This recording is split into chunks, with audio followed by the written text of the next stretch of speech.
Deməli, vurğu. Deməli, vurğu. Ümumiyyətlə, vurğu nədir? Vurğu bir sözdə söhbət təbii ki, heca vurğusundan gəlir. Vurğunun 3 dənə növü var, amma bizə lazım olan təbii ki, heca vurğusudur. Heca vurğusu nədir? Sözdə bir hecanın digər nisbətən daha qüvvətli deyilməsidir. Amma uşaqların çoxusu çətinlik çəkir vurğuda. Bir dənə tapmağın əsas yolu var, sadə yolu var, belə deyək. Hər hansısa bir dənə söz götürək. Məsəl üçün, bir dənə sözdür. Alim. Alim. Alim. Alim sözdə neçə heca var? 2 dənə. Alim. İndi onu hecalara ayıraq. Alim. Biri var A, biri var İ. İndi biz hardan bilək ki, vurğu hansı hecanın üstündədir? Bunu tapmaq üçün vurğunu bir-bir bütün hecaların üstünə salıb tələffüz edirik. Əgər vurğu hansı hecanın üstünə düşsə, orada normal tələffüz olunursa, deməli vurğu həmin hecanın üstündədir. Alim. Burada A uzanır, vurğu limdədir. Əgər vurğunu A-nın üzərinə salsaq, alim, alim. Görürsən necə pis bir şey səslənir. Amma alim, alim. Məsələn, başqa bir dənə söz götürək. Kitab. Kitab. Hecalara ayıraq. Kitab.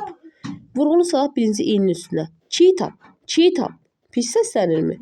Vurğu salaq A-nın üstə. Kitab. Kitab. Hansında normal səslənir? Vurğu deməli A-nın üstündədir. Və yaxud da başqa bir söz götürək. Qələmi götürək elə. Bunu sən tap. Salaq birinci hecanın üstə vurğunu. Qələm. Qələm. Necə səslənir? Normal səslənir? Yox. Salaq ikinci hecanın üstə. Qələm. Məsələn, gəl biraz çətin söz götürək. 3 hecalı. Pəncərə. Pəncərə. Birinciyə, ikinciyə, üçüncüyə. Tələffüz eləyək. Pəncərə. Pəncərə. Pəncərə. Pəncərə. Pəncərə. Pəncərə. Hansıdır? A yox, sonda. Necə yazaq başqa bir söz? Azərbaycan. Azərbaycan. Bunu gözünü tələffüz elə. Azərbaycan. Azərbaycan. Azərbaycan. Azərbaycan. Azərbaycan.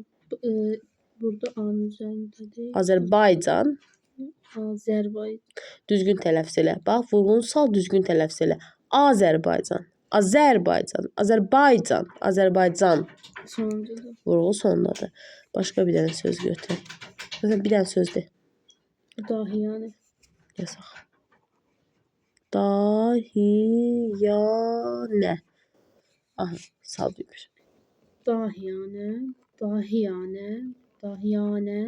Və dahiyanə. Sonda. Yox, A-nın üzərində. Sonda A uzanır. Dahiyanə. Dilimizdə elə sözlər var ki, vurğusu ilə uzanan saiti eyni hecanın üzərinə düşür. Hansılardır? Normalda düşür, amma o sözlərdə düşür. Hansılardır o sözlər? Yox, onlar bilsə nədir? Yazışla deyilişi fərqlənməyən sözlərdir. Yox, bəzən, bəzi, sonra bu sözlər, istisna sözlərimiz var. Normalda uzanan saitlə vurğu üst-üstə düşmür, amma o sözlərdə düşür. Bəzən, bəzi, sonra, hətta bu kimi sözlər var ki, onlarda uzanan saitlə vurğu üst-üstə düşür. Onlar xaricində başqa belə normal sözlərdə uzanan saitlə vurğu bir yerə düşmür. Uzanan sait başqa hecada olur, vurğu başqa hecada olur. Belə.